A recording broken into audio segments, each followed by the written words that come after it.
പുകയിലയും മദ്യപാനവും ആരോഗ്യത്തിന് ഹാനികരം.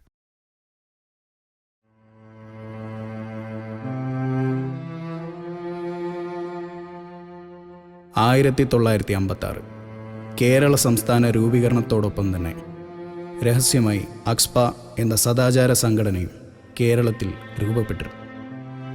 കേരള സാംസ്കാരിക പുരോഗതിയിൽ തന്നെ വലിയ പങ്കുവഹിച്ച ഈ സംഘടന വ്യക്തി സ്വാതന്ത്ര്യവുമായി ബന്ധപ്പെട്ട് 2014 നവംബർ 2 കേരള ജനത നടത്തിയ ചുംബന സമരത്തിലും വലിയൊരളവിൽ സാന്നിധ്യമറിയിച്ചു.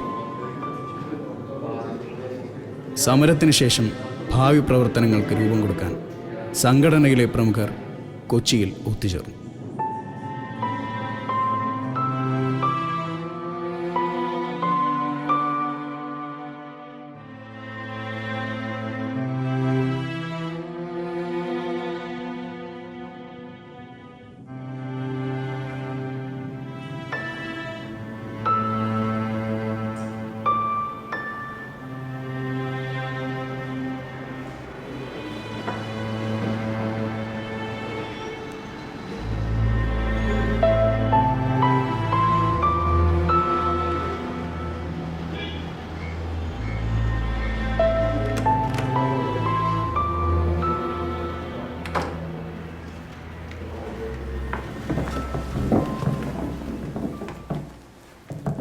ക്ഷമിക്കണം, ഒരല്പം വൈകിപ്പോയി. ഇരിക്കെ. മറ്റേ പറഞ്ഞ കാര്യങ്ങൾ ചെയ്തായിരുന്നു. സുഹൃത്തുക്കളെ, അപ്പോൾ കുറുപ്പേട്ടൻ എത്തിയതുകൊണ്ട് നമുക്കിനി കാര്യപരിപാടിയിലേക്ക് കിടക്കാം. നവംബർ 2 കുറേ സദാചാര വിരുദ്ധർ ചേർന്ന് ചുംബന സമരം നടത്തിയത് നിങ്ങൾക്കെല്ലാം അറിയാമല്ലോ. അതിനെ നമ്മളുടെ അണികൾ ചേർന്ന് ശക്തമായി പ്രതിഷേധിച്ചതിന് ഞാൻ ആദ്യമായി പ്രശംസിച്ചു കൊള്ളട്ടെ. ചുംബന സമരം എന്തോ വലിയ വിജയമാണ്. അതുകൊണ്ട് അടുത്ത സമരമുറ എന്ന നിലയ്ക്ക് ആരൊക്കെയോ ചേർന്ന് ആലിംഗന സമരം കൊണ്ടുവരാൻ പോകുന്നു. ഇന്നലെ അവർ ചുംബിച്ചു, ഇന്നവർ കെട്ടിപ്പിടിക്കും, നാളെ അവർ മറ്റെന്തൊക്കെ ചെയ്യും. ഇങ്ങനെ ഈ നാട്ടിൽ സമ്മതിച്ചു കൊടുക്കാൻ പറ്റുന്നില്ല ഇത്. അതുകൊണ്ട് തന്നെ ഇതിനെതിരെ നമ്മൾ ശക്തമായ രീതിയിൽ തന്നെ പ്രതികരിക്കണം എന്നാണ് എനിക്ക് പറയാനുള്ളത്. അല്ല, ഞാനൊന്ന് ചോദിച്ചോട്ടെ. ഇനി ഇതിനെപ്പറ്റി ആധികാരികമായി സംസാരിക്കാൻ ഞാൻ കുറുപ്പേട്ടനെ ക്ഷണിക്കുന്നു. ആർഷഭാരത സംസ്കാരം അറിയുന്ന, ദൈവത്തിൻ്റെ സ്വന്തം നാടായ കേരളത്തിൻ്റെ സംസ്കാരം അറിയുന്ന, സദാചാരബോധം നശിച്ചിട്ടില്ലാത്ത ഒരു വ്യക്തിക്ക് പോലും ഇത്രയും നികൃഷ്ടമായ ഒരു പ്രവൃത്തിയെക്കുറിച്ച് ഒന്ന് ചിന്തിക്കാൻ പോലും സാധിക്കില്ല. ഇതാണോ നവഭാരതത്തിൻ്റെ പുതിയ തലമുറ? ഇതാണോ പുതിയ ചിന്താഗതി? പാശ്ചാത്യ ലോകത്തിനെ അന്ധമായി അനുകരിക്കുന്ന ഇവരെ സഹിക്കാൻ ഇനിയും ഈ നാടിന് കഴിയില്ല. ഒരു സമൂഹത്തിനെ മുഴുവൻ വഴിപിഴപ്പിക്കാൻ ശ്രമിക്കുന്ന ഇവരെ ശക്തമായി പ്രതിരോധിച്ചേ മതിയാവും. അടി ചെയ്യുന്ന ഗുണം അണ്ണൻ തമ്പി ചെയ്യില്ല. അടിച്ചോടിക്കണം ഇവരെ നമുക്ക്.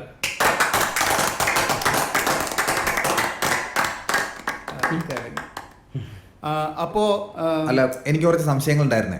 എന്താ പോൾസിന്റെ പ്രശ്നം? സുഖു പോൾസൺ ചോദിക്കട്ടെ. എന്ത് സംശയം ഉണ്ടെങ്കിലും നമുക്ക് തീർത്തു കൊടുക്കാമല്ലോ. ഉണ്ടാക്കും.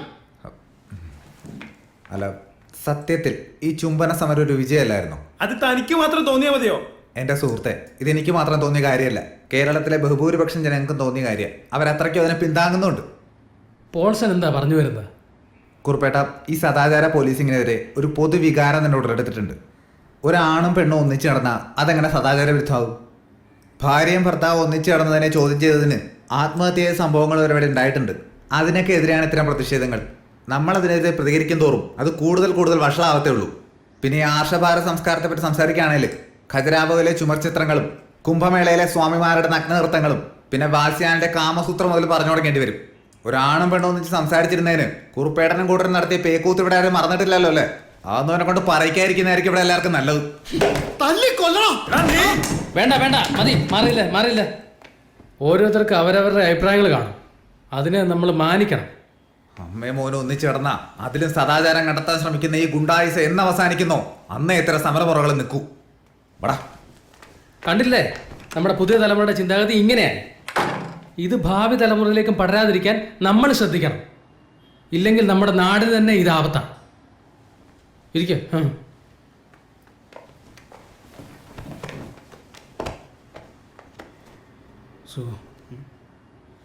അഷ്റഫിനെ മാത്രം നിർത്തിയിട്ട് ബാക്കിയുള്ള പറഞ്ഞോളൂ. അപ്പോൾ ഇനി നമുക്ക് വെള്ളിയാഴ്ച കാണാം. ശരി അഷ്റഫേ.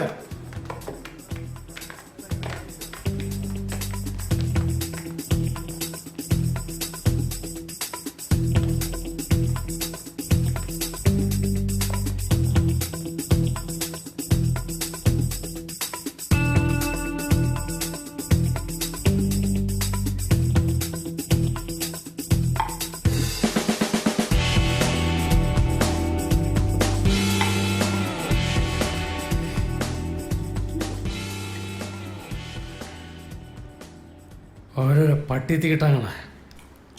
വീട്ടുകളെ കുറിപ്പേട്ട, അവനൊന്നും സദാചാരം എന്താണെന്നറിയില്ല.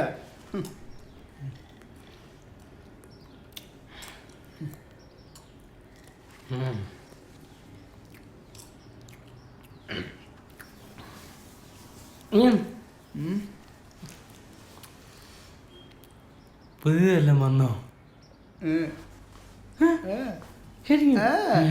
അതാ കാണിച്ചേ.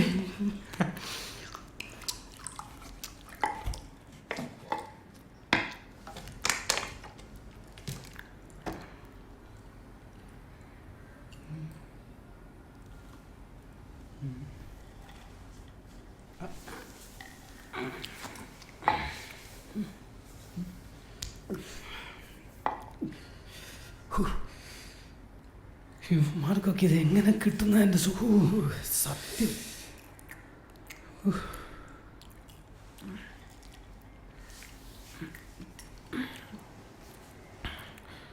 ഞാനിപ്പോ വരാവേ.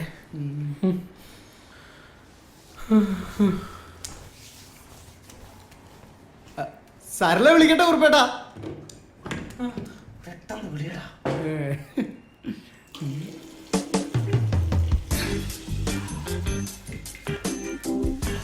വേഗം വരാൻ പറയാ.